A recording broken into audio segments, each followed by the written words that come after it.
silver one because I feel like the silver one just has the best sound.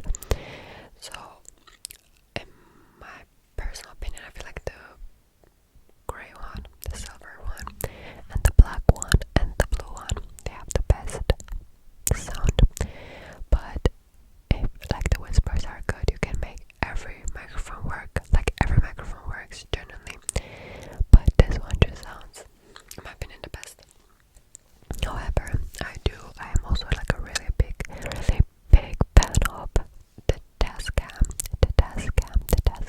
So if you're open for other microphones, I would also recommend the Tascam. I'm about to get a Tascam because the Blue Yeti does have a lot of problems.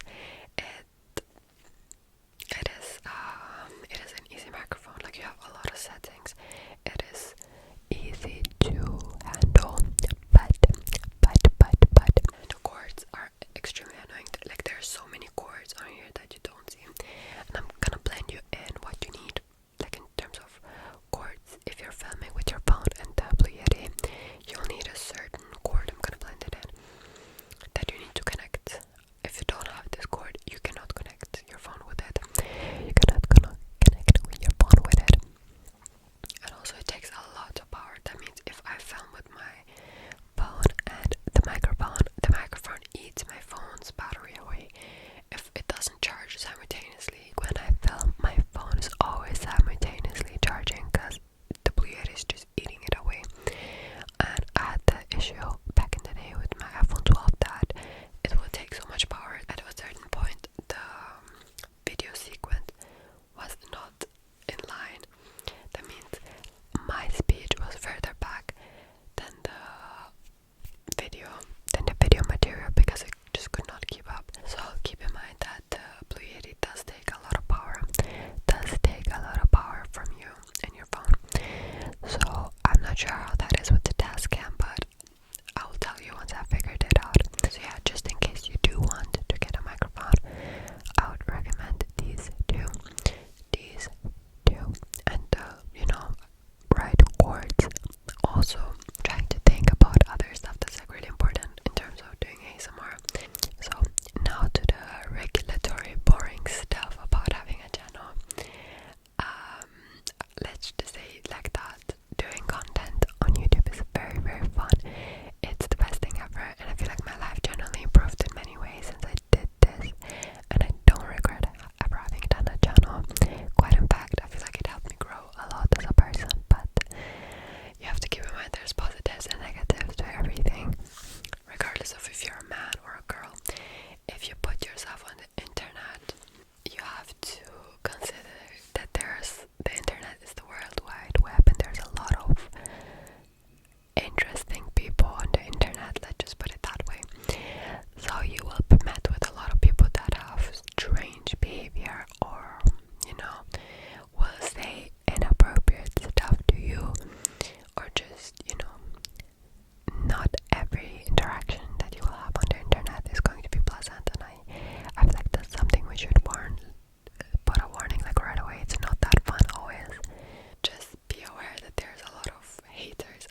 or change the video style next time.